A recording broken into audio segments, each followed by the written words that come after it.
If I can help guide their curiosity, even just a little bit, like bringing their attention to something and letting that unfold on its own, that level of awareness that's going to result from that curiosity, that can lead to true inquiry, true self-inquiry.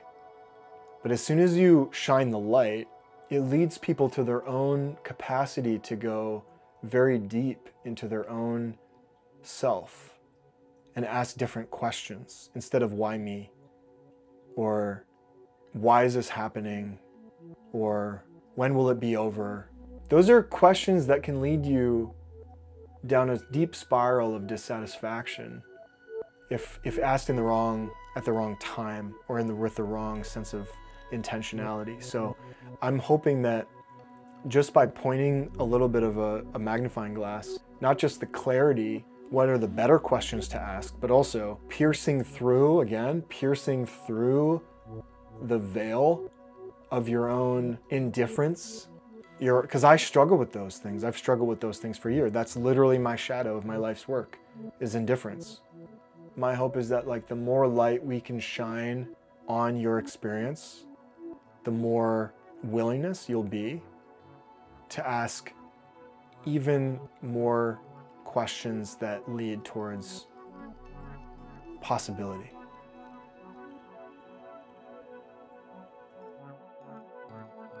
These systems actually give us the tools to slow down, to see our strengths more clearly, to gauge when certain times are more appropriate for certain things.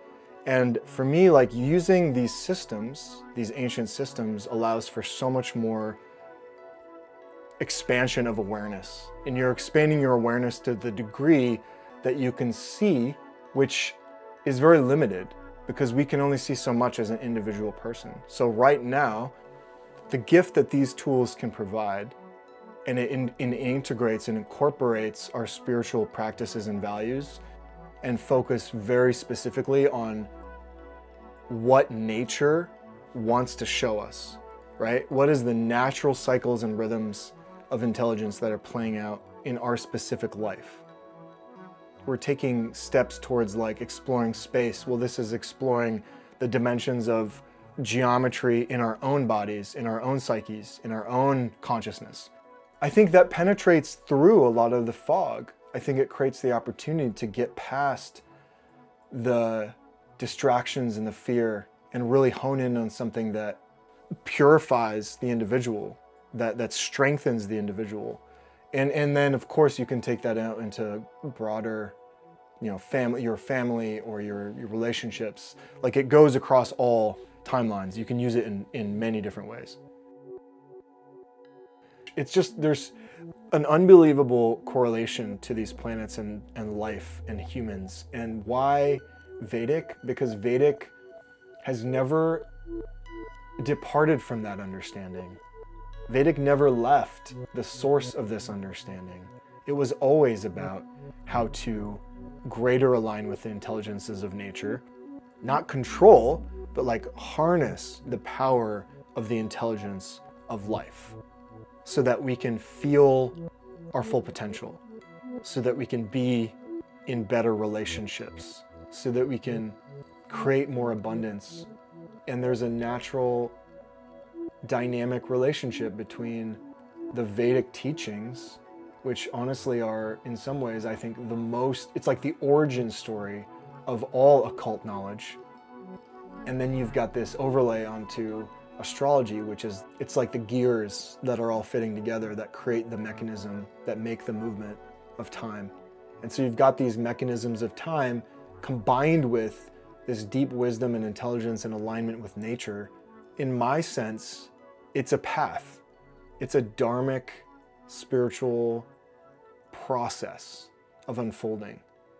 And on a collective level, I think the Vedic astrology is here to show us how to unify and how to stop agitating the irritated ego and creating more unifying, harmonious approach to living in general. What I love about the human experience is the dance between completely getting lost on the path to then surrendering, and the act of surrender being one of highest alignment and openness.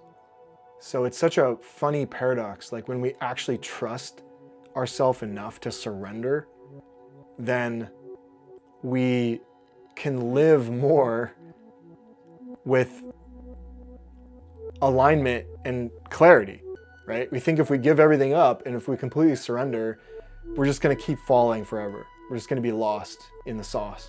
It starts to open us to something that's so much more simple and powerful.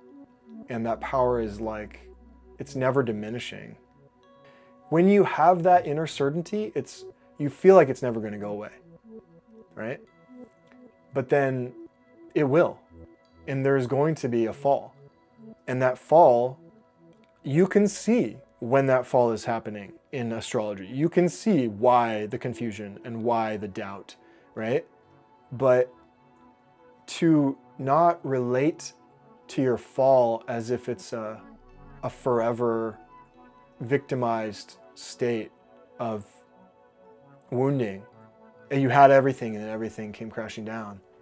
You know, to not identify it as that, but to be open enough to know that there's something even greater accompanying that journey is pretty exceptional. I mean, I think this is the true grace teaching that comes in to give us back faith and curiosity and, you know, just being open to life as a eternal dance of opportunity. And like living from that place is way more inspiring.